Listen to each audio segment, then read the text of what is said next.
में ईमानदारी से खड़ा रहेगा।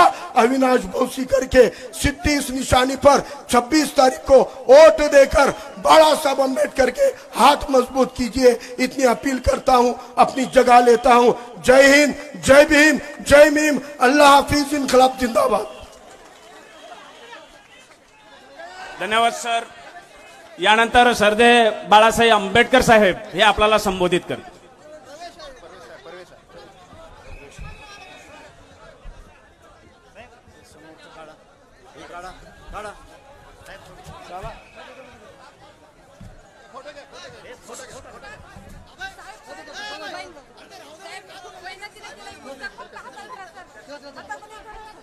बाळासाहेब आंबेडकर तुम आगे बढ़ो।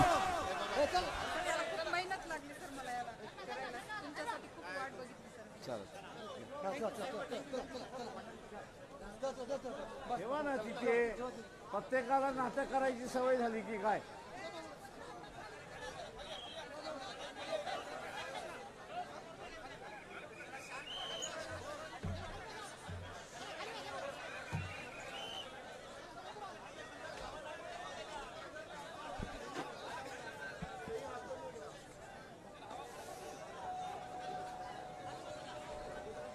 मौलाना नरल हुसैन यांचा पक्षात प्रवेश झाला असं जाहीर करतो।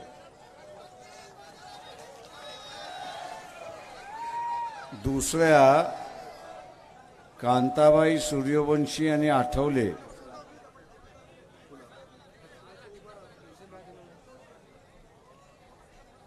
हे निवृत्त एसटी कर्मचारी आहेत, पंचशील नगर मध्ये राहतात। त्यांनी फोन पे मधनं 1 लाख रुपये पार्टी इलेक्शनला डोनेशन दिले।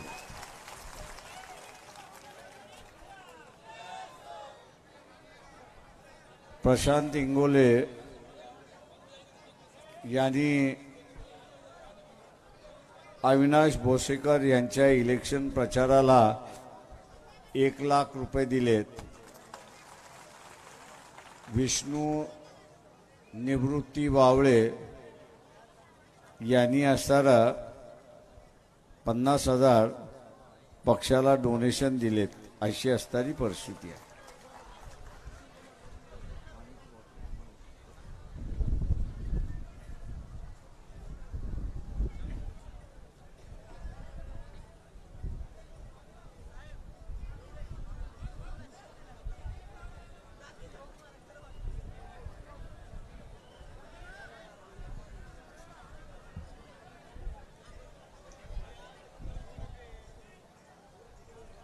उत्तम मुक्तेश्वर जुना कोठडा यांनी असताना 10 रुपये निधी दिलेली आहे। 10,000 आहे।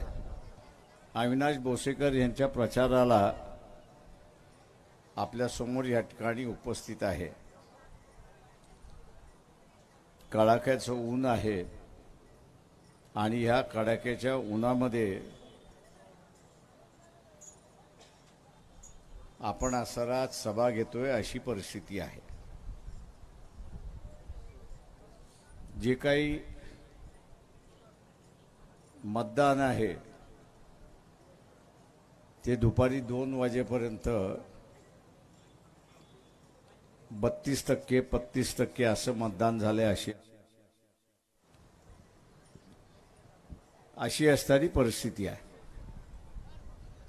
तेव्हा तमाम फुले शाहू आंबेडकरवादी मतदार आहे, ओबीसीचा मतदार आहे, या सगळ्यांना माझं असणारं आव्हान आहे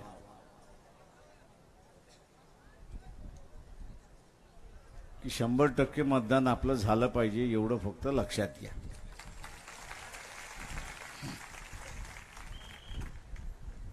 जे धर्मवादी होते, ज्यांना मोदी फार मोठं क्रांती करणार आहे असं वाटत होतं, त्यांची निराशा झाली आणि म्हणून ते आता मतदानाला जात नाही, अशी परिस्थिती आहे। तेव्हा आपल्याला फुले शाहू आंबेडकरांचं राज्य पुन्हा ह्या देशामध्ये आणायचं आहे आणि त्यामुळे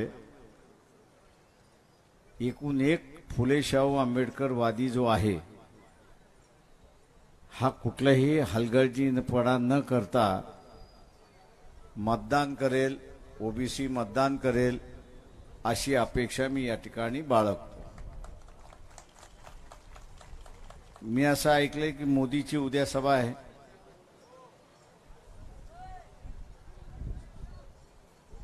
चांगली गोष्ट आहे. ठिकठिकाणी बोर्ड लावला कि मौत के सौदागर का हम स्वागत करते हैं.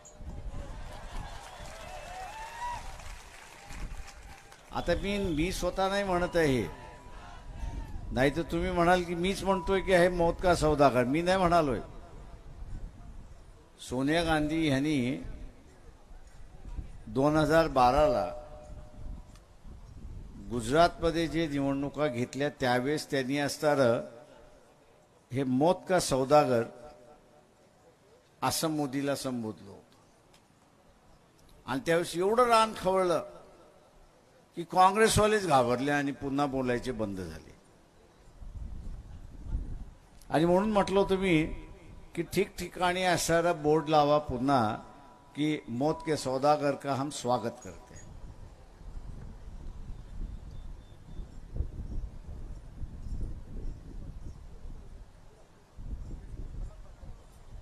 या मौत के सौदागरचं स्वागत कशासाठी करायचं?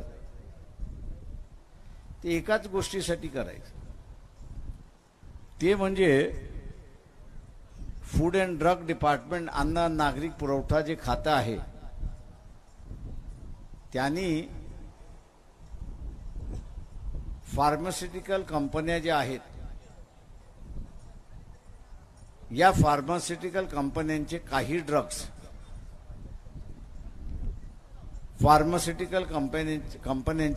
ड्रग याच्यावरती बंदी आणली, बॅन आणली.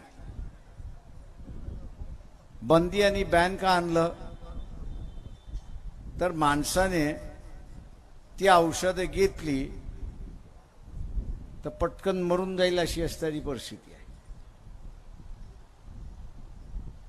आणि म्हणून त्यांनी लाईफ लॉंग बॅन केली अशी असता, म्हणजे येताच येणार नाही अशी असणारी परिस्थिती आहे. परंतु हे जे इलेक्ट्रोलाइट बॉन्ड आहे, निवडणूक बॉन्ड जो आहे की ज्याच्याबद्दल सुप्रीम कोर्टाने निर्णय दिला की सगळ्यांची नावं द्या, कोणी कोणी असताना पॉलिटिकल पार्टीला डोनेशन दिलं, कुठल्या कुठल्या कंपन्याने डोनेशन दिलं, त्याच्यामध्ये हे ज्यांचे ड्रग बॅन करण्यात आले होते, बंदी घालण्यात आली होती, अशाने 300-400 कोटीचे हे इलेक्ट्रोल बॉन्ड म्हणजे निवडणूक बॉन्ड विकत घेतले, भारतीय जनता पक्षाला दिले आणि 15 दिवसाने ते जे बॅन ड्रग होते ते पुन्हा बाजारात यायला लागले. आपण आता म्हणतो ना काही ठिकाणी अरे पटापटा माणसं मारायला लागली, काय तरुण होता मेला, ते ह्या ड्रगमुळे मरतात आहेत अशी असणारी परिस्थिती आहे. झालं तर पुढच्या निवडणुकीच्या म्हणजे तिसरी आणि चौथी फेज आहे त्यावेळेस त्या औषध कुठली आहेत, कुठल्या कंपनीने मॅन्युफॅक्चर केलेलं आहे आणि त्या कंपन्याने बीजेपीला या निवडणुकीच्या बॉन्डमधनं डोनेशन दिलं की नाही त्याची माहिती आम्ही त्या ठिकाणी देणार आहोत. तुम्हीच ठरवा आता ह्या मौत के सौदागरला पुन्हा सत्तेवरती बसवायचं का याचा निर्णय आपण त्या ठिकाणी घेतला पाहिजे. जे पैशासाठी माणसं मेली तरी चालतील, पण माझ्या पक्षाचं असणारं खातं बँक अकाउंट प्रचंड भरलं पाहिजे. दुर्दैव आहे काँग्रेसवाल्यांचं की मटेरियल असून कागदपत्र बाहेर आल्यानंतरही काँग्रेसचं वरचं नेतृत्व मुख गिळून बसलेलं आहे. मला असं वाटलं की काँग्रेसला एक बदला घेण्याची संधी मिळाली. राजीव गांधीचं ज्या पद्धतीने बोफोर्समध्ये बदनामी करण्यात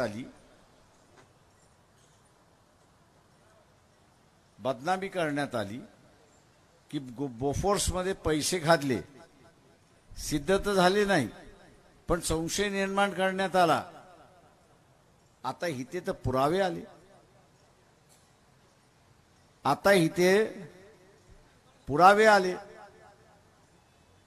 तर पुरावे आले तर काँग्रेसवाले जोरदार बीजेपीवरती, मोदीवरती तुटून पडतील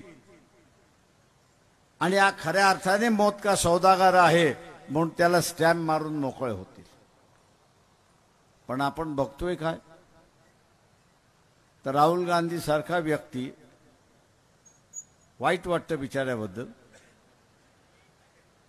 आणि वाईट ह्याच्यासाठी वाटतं की बुद्धिमान असून त्याला असिस्टंट लागतो आणि त्याचा असिस्टंट हा बीजेपीचा एजंट आहे असं मला वाटतं, म्हणून वाईट वाटतं.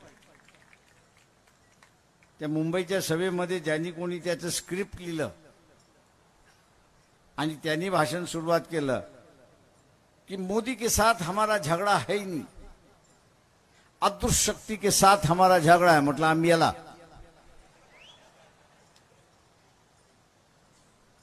याचा स्पीच रायटर जो आहे यांनी ह्याचा खात्मा करून टाकला. 4000 किलोमीटर चालत आला बिचारा, अख्खा माहोल तयार केला, त्या एका वाक्याने पाणी फिरलं अशी असणारी परिस्थिती. अरे इथे मोदी बरोबरच तर झगडा आहे तुझा.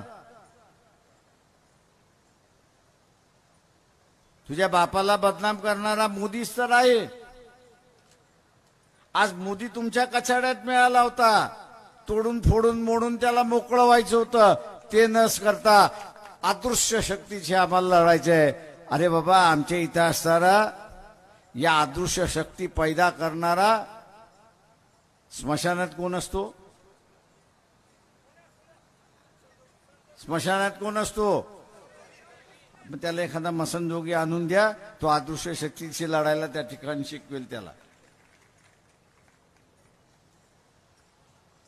मसनजोगी रात्रीचा अख्खा मसन उठवतो आणि तो म्हणतो, हा बघ तुझा बाप, हा बघ तुझी आई, हा बघ तुझा काका, हा बघ तमुकवा. आता त्यांच्याशी थोडं लढायचंय तुम्हाला, मोदीशी लढायचंय. म्हणजे मोदीने पैशासाठी लोकांना जहर विकायला सुरुवात केली. त्याला आत्ता जर थांबवलं नाही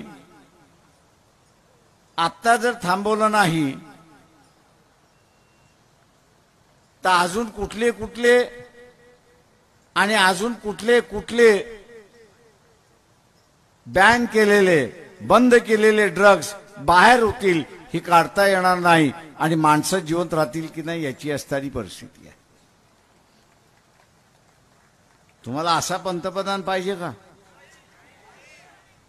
मौत का सौदागर पाहिजे का तुम्हाला? अरे आयता मिळतोय घ्या, आयता मिळतोय.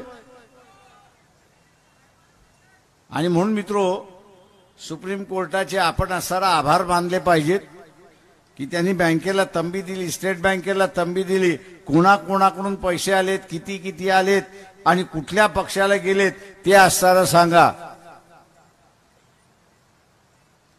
जसे बीजेपीला गेले तसे काँग्रेसलाही गेले अशी असणारी परिस्थिती आहे.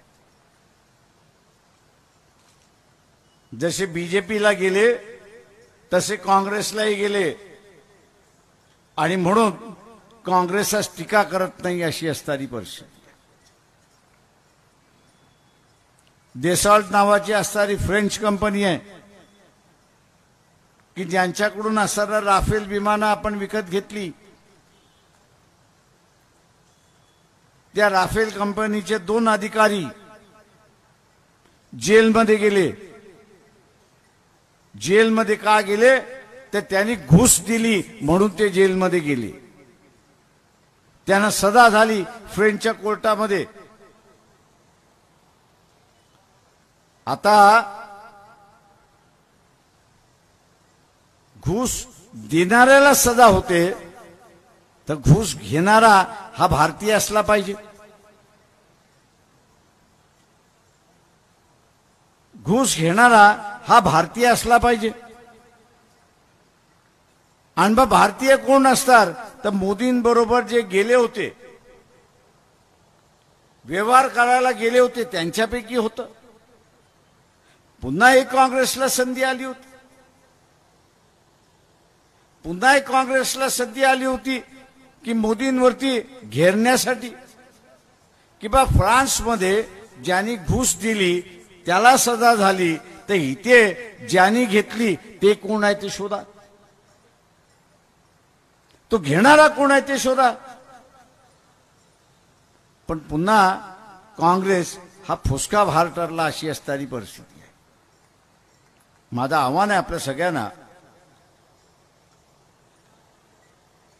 की नांदेडमध्ये मॅच फिक्सिंग झाली की न झाली. परंतु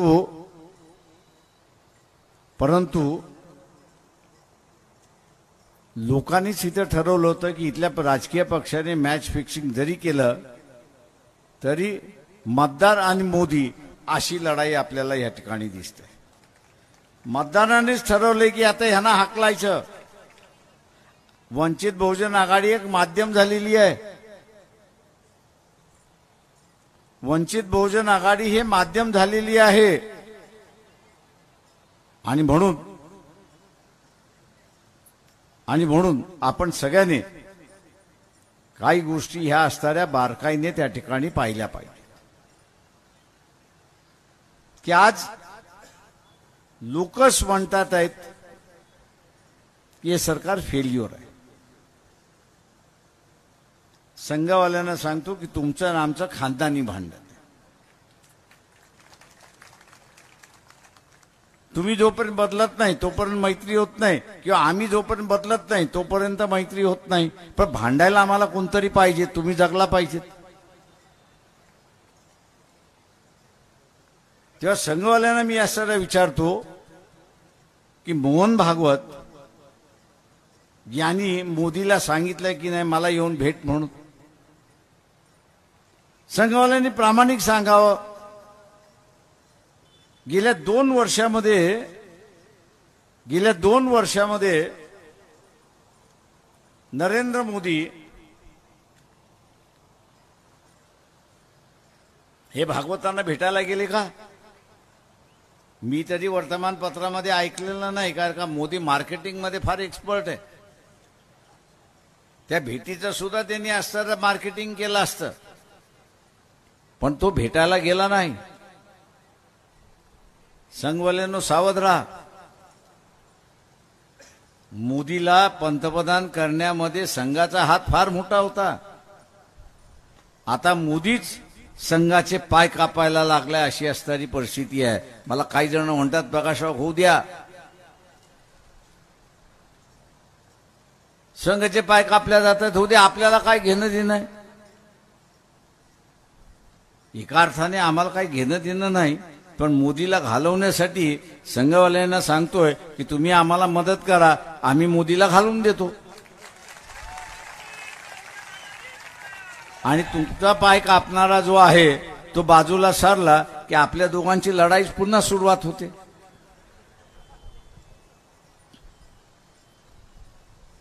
आणि म्हणून मित्रो, या माणूस बेभरोशाचा आहे. तो आता काय म्हणतोय, माझा शब्द म्हणजे गॅरंटी. बोलतोय की न बोलतोय? तुम्ही सगळ्यांनी एक गॅरंटी दिलेली आहे. दिली आहे की न दिली आहे? कोणाला दिलेली आहे? कोणाला गॅरंटी दिलेली आहे? गॅरंटी कोणाला दिलेली आहे? गॅरंटी कोणाला दिलेली आहे?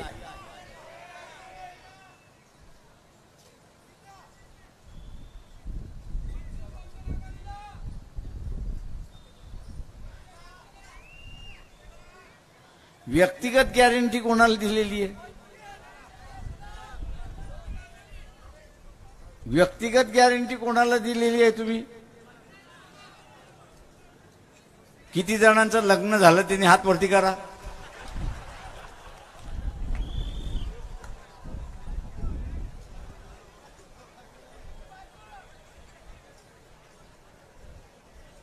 बायकोला गॅरंटी दिली की आपण दोघं एकत्र राहू.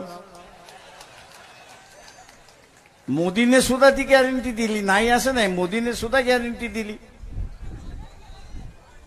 त्यांनी पाळली का? मग त्याच्या उत्तर गॅरंट्या कशा पाळायच्या?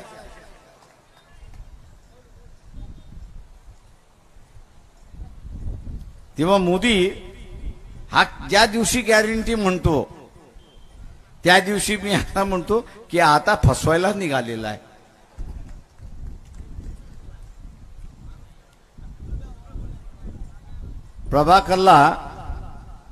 प्रभाकरन हे नाव ऐकले का तुम्ही? ऐकलंय का? कोण आहे हा?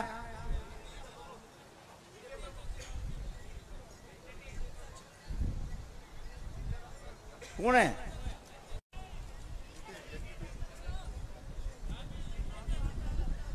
राहू दे.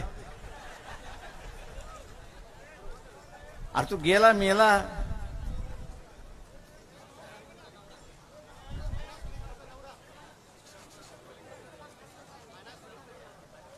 तुम्ही सगळेजण बसल्या बसल्या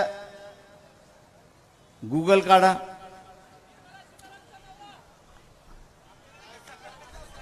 बरोबर आलं.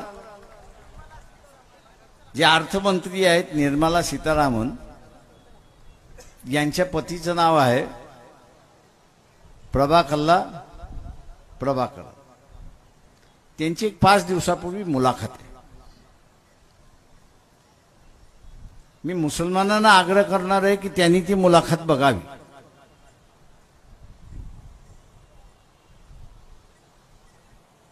मुसलमानांनी ती अर्जवून बघावी आणि मग काँग्रेसला मतदान द्यायचं का ते त्यांनी ठरवावं. त्या मुलाखतीमध्ये प्रभाकरन असं म्हणतात, मोदीला पुन्हा निवडून दिलं तर ही शेवटची निवडणूक. तो तिथे थांबत नाही. तो पुढे जाऊन असं म्हणतो की देशाचा नकाशा आज जो तुमच्या लक्षात आहे तो असला बदललेला जाईल की तुम्हालाच लक्षात येणार नाही की हा भारताचा नकाशा आहे.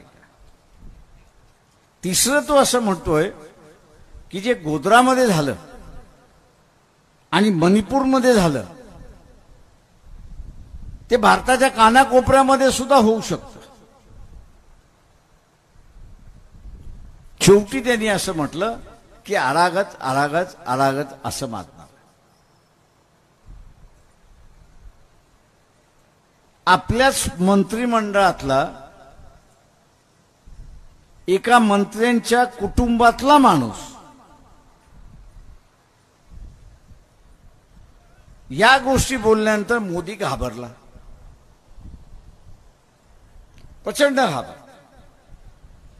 आणि म्हणून आता आपण बघत असाल की मोदीचं भाषण सुरुवात होता तो पहिल्यांदा म्हणतो घटना आम्ही बदलणार नाही. डॉक्टर बाबासाहेब आंबेडकर आले तरी तेही बदलू शकणार नाही. मोदीचं हे वाक्य की डॉक्टर बाबासाहेब आंबेडकर सुद्धा बदलू शकणार नाही हे खरं आहे असं मानतो. कारण का 56 साली बाबासाहेब गेले, पुन्हा या ठिकाणी येणार नाहीत अशी परिस्थिती आहे. त्याच्यामुळे जो माणूस परत येणार नाही तो घटना दुरुस्त करणार नाही. पण आपल्याला विश्वास यावा म्हणून तो असं म्हणतो की बाबासाहेब जरी आले तरी ही घटना बदलू शकणार नाही. मोदीजी, आम्ही तू प्रभाकरला असं विचारतोय की तू बदलणार आहेस की नाही एवढं सांग. आता मोदीमध्ये आणि आपल्यामध्ये फरक काहीच नाही आहे. तुम्ही विचाराल कसं? तुम्ही शपथ घेताना कोणाची शपथ घेता? आईची शपथ घेऊन सांगतो, बापाची शपथ घेऊन सांगतो, पोराची शपथ घेऊन सांगतो, बरोबर आहे. पण मी कधी माझी शपथ घेऊन सांगत नाही. मेला तर बाप मरेल, मेला तर आई मरेल, पोरगा मरेल, मी जिवंत राहीन. तसं मोदीचं आहे, तसं मोदीचं आहे. तो दुआ काय देतो? बाबासाहेब सुद्धा येऊन बदलणार नाही. अरे आम्ही विचारतोय, तू बदलणार आहेस की नाही ते पहिल्यांदा सांग. ज्यावेळेस मोदी असं म्हणत नाही की मी स्वतः ही घटना बदलणार नाही, तोपर्यंत विश्वास ठेवण्यात अर्थ नाही. आपण जसं समोरच्याला फसवतो, बापाची शपथ घेऊन, आईची शपथ घेऊन, मुलाची शपथ घेऊन जसं आपण फसवतोय, तसं मोदी आपल्याला फसवतोय, हे आपण गुडघ्यात बांधली पाहिजे. तो बदलणार, तो बदलणार. याचं कारण की त्याला हुकुमशाह व्हायचं. तो बदलणार याचं कारण त्याला असणारा हुकुमशाह व्हायचं आहे. 2 की 3 दिवसापूर्वी मोदींची टीव्हीवरती मुलाखत होती. कोणी ऐकलं का? नाही ऐकली. अरे नालायकात तुम्ही सगळेजण. ऐका, मोदी काय म्हणतोय की मला अजून या देशामध्ये 47 वर्ष राज्य करायचं आहे. मायासारखा बसल्या बसल्या म्हणतो हा 70 वर्षाचा आता आहे. 47 जोडले तर किती होतात? किती होतात? तुझ्या गावामध्ये 117 जगणारा कोणी माणूस आहे का?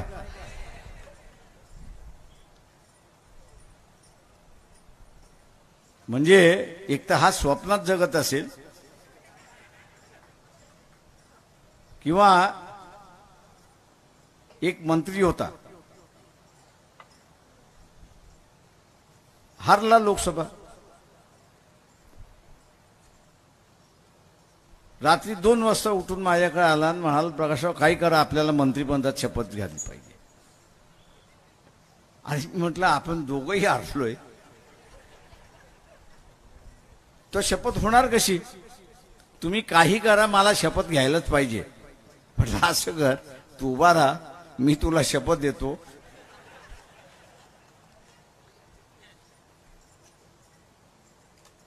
त्यांनी केलं ना उभं राहून. म्हटलं झालास तू मंत्री.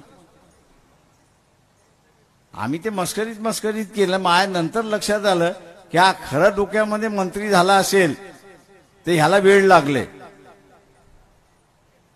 आणि 10 दिवसानंतर आम्ही असं बघतोय की मी मंत्री झालो म्हणून तो बडबड करायला लागला. मोदी आता तसंच व्हायला लागलंय की मी आता मरेपर्यंत पंतप्रधान, आणि म्हणून त्याच्या असणाऱ्या सोयी त्या ठिकाणी करायला लागल्या. अशी असणारी परिस्थिती आहे. मित्रो, याला इंग्रजीमध्ये मेंगलोमॅनिया म्हणतात. मराठी शब्द मला माहित नाही. काय?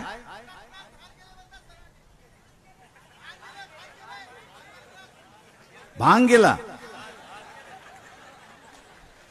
अरे मला वाटलं तो भांग प्यायल्यानंतर तसं होतं.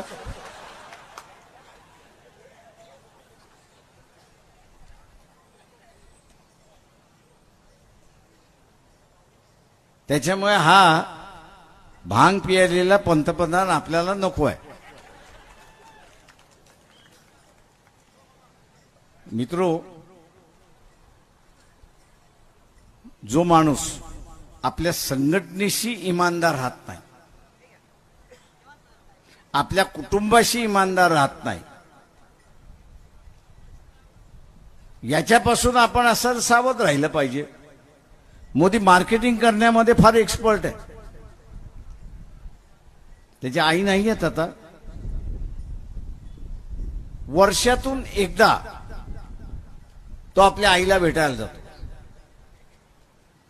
दिल्लीपासून दिल्लीला विमानतळात बसलं, ते विमानतळ अहमदाबादमध्ये उतरलं, घरी गेलं, तोपर्यंत सगळं फोटो दाखवल्या जातं आणि मग हा कसा हात दाबतोय, पाय दाबतोय, अमुक करतोय, खायला घालतोय, हे सगळं दाखवत असतं.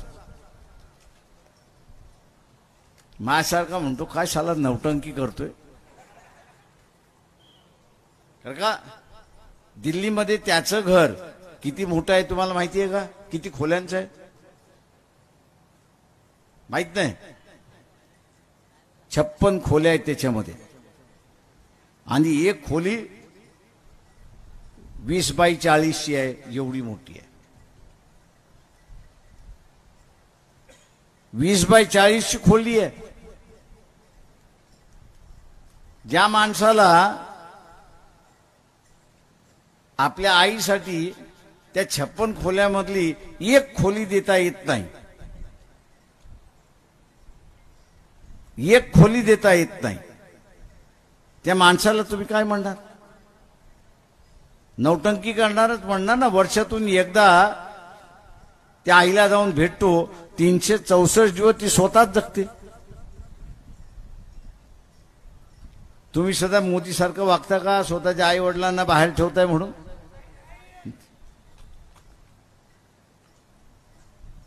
बरं हा का ठेवत नसेल त्याच्या आईला मला सांगा बरं.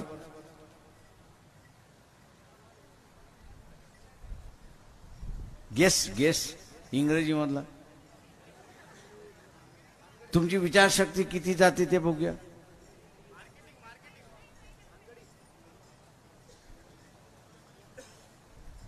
तो काय भानगडी करतो, आपल्या आईला कळू नये म्हणून तो ठेवत नाही, अशी असणारी परिस्थिती आहे. तू काय भानगडी करतो, आपल्या आईला कळू नये म्हणतो तू अहमदाबादला राहा, मला जे करायचं ते मी करतो. आणि म्हणून इथला असणारा मराठा समाजाला माझं असणारं आव्हान आहे आणि विशेष करून गरीब मराठाला असणारं आव्हान आहे. जी काही एनसीपी मार्फत, काँग्रेस मार्फत, बीजेपी मार्फत ही तिकीट देण्यात आलेली आहे, त्याच्यामध्ये एकही गरीब मराठ्याला उमेदवारी देण्यात आलेली नाही. वंचित बहुजन आघाडीच्या वतीने ज्या मराठा समाजातल्या उमेदवारी देण्यात आलेली आहे त्यांचा अजिबात राजकीय संबंध नाही आणि ते सगळे गरीब घराण्यातले आहेत, अशी असणारी परिस्थिती इथे असणारं. बाजूच्या मतदारसंघात पंजाबराव डक हे जे उमेदवार आहेत हे सुद्धा गावात राहतात, 2 खोल्यांच्या याच्यामध्ये राहतात. महाराष्ट्राभर असताना देशभर पावसाचं भाकीत त्या ठिकाणी करत बसतात, सांगत बसतात.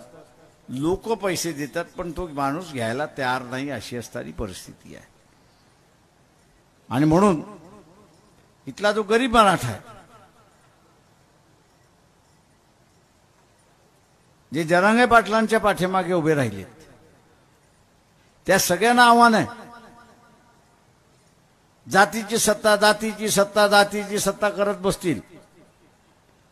त्यांना एकच विचारा, जरांगे पाटील ज्यावेळेस आंदोलन करत होता त्यावेळेस तुम्ही त्याला पाठिंबा का दिला नाही, एवढं सांगा. तुम्ही पाठिंबा का दिला नाही?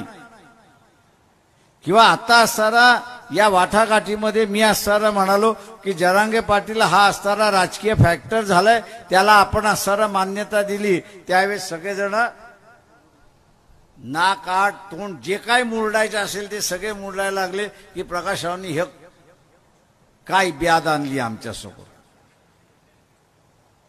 म्हणजे जरांगे पाटील यांच्या समोर एक ब्याद आहे. मी त्यांना म्हटलं तुम्ही मान्य करणार असाल तर मी तुमच्या बरोबर आहे, मान्य करणार नसाल तर मी तुमच्या बरोबर नाही. कारण का आज 70 वर्षाच्या कालावधीमध्ये सत्ता मराठ्यांची नाही असं नाही, पण ही सत्ता निजामी मराठ्यांची सत्ता आहे, हे आपण लक्षात घ्या. रयतेतला जो मराठा आहे, उपेक्षित असणारा जो मराठा आहे, त्याला हे जवळ करायला तयार नाहीत, अशी परिस्थिती आहे.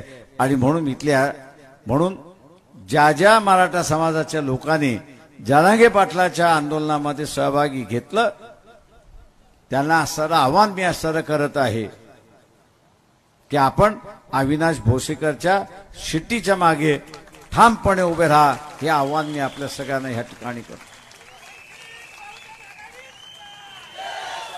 मित्रो, मी ओबीसी बांधवांना सुद्धा इथे असणारं आवाहन करतोय. मी इथे ओबीसी बांधवांना सुद्धा आवाहन करतोय की ओबीसीचं आरक्षण वेगळं राहिलं पाहिजे.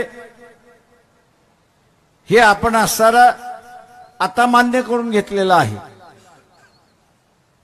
मराठा समाजाचं असणारं आंदोलन जे आहे, गरीब मराठ्याला सुद्धा आरक्षण मिळालं पाहिजे, या मताचं वंचित बहुजन आघाडी आहे.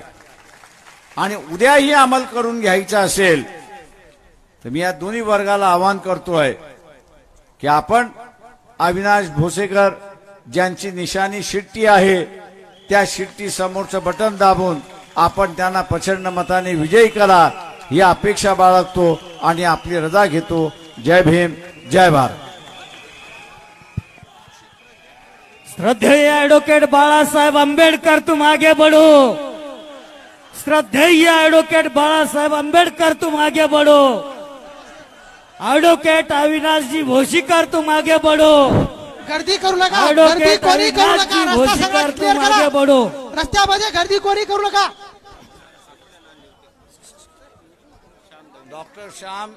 डॉक्टर श्याम दवणे नवोदय हॉस्पिटल यांच्याकडून 1 लाख रुपयाचं डोनेशन इलेक्शनला मिळाले. श्रद्धेय रस्त्यामध्ये गर्दी एडवोकेट कोणी करू बाळासाहेब नका. आंबेडकर, तुम आगे बढ़ो.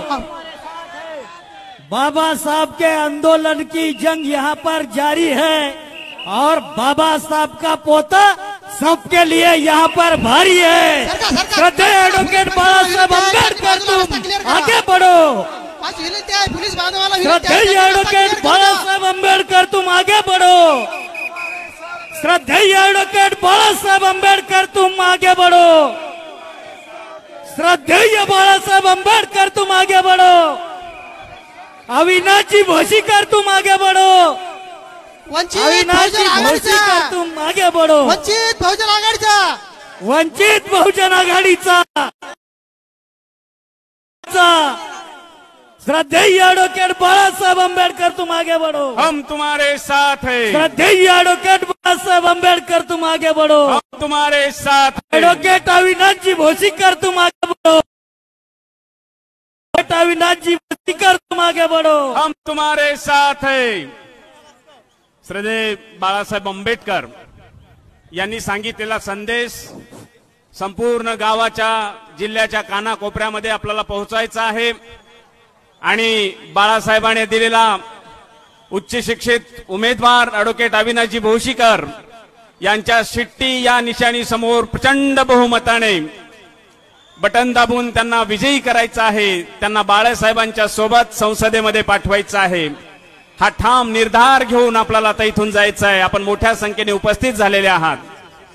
शिट्टी ही निशाणी आपण सर्वांनी पाहायची आहे आणि जोराची शिट्टी आता वाजवायची आहे. आजपासून 26 तारखेपर्यंत नांदेड जिल्ह्यातल्या संपूर्ण गाव असेल, तांडा असेल, पाडा असेल, वाड्यावर फक्त शिट्टी आणि शिट्टीच वाजली पाहिजे. ही शिट्टी अत्यंत स्वाभिमानाने वाजवायची आहे. ही शिट्टी अभिमानाने वाजवायची आहे. आणि ही शिट्टी बाळासाहेबांनी दिलेल्या उमेदवाराची निशाणी आपल्याला संसदेमध्ये घेऊन जायची आहे. आता फक्त शिट्टी असेल. शिट्टीचा आवाज एवढा मोठा करा की बाकी कुठल्याच कोणाचा आवाज आपल्या समोर येता कामा नये.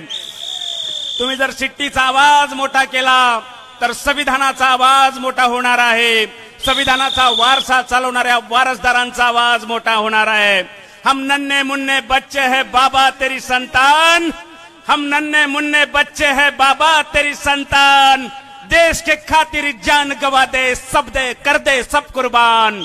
शिक्षा दीक्षा हमको देकर बाबा ने उपकार किया, शोषित वंचित दलितों को तुमने ही अधिकार दिया. संविधान के पथ पर चल मिलता है संयम, स्वतंत्र समता और बंधुता पावन अपना नारा है. इस भारत देश का संविधान ही हम सबका सहारा है. कृपया सर्वांनी सिट्टी हे निशाणी लक्षात ठेवायची आहेत. आपण सर्वजण मोठ्या संख्येने उपस्थित झालात. वंचित बहुजन आघाडीच्या वतीनं तमाम सर्व बहुजन बांधवांचे आलेल्या सर्व बांधवांचे मी मनापासून शब्द सुमनाने आभार मानतो. हॅलो, मी पाहिला असा एक खंबीर नेता, मी पाहिला असा एक कार्यकर्ता अविनाश भोसीकर, मी बाळासाहेब आंबेडकर, मी पाहिला असा एक कार्यकर्ता, मी पाहिला असा एक खंबीर नेता.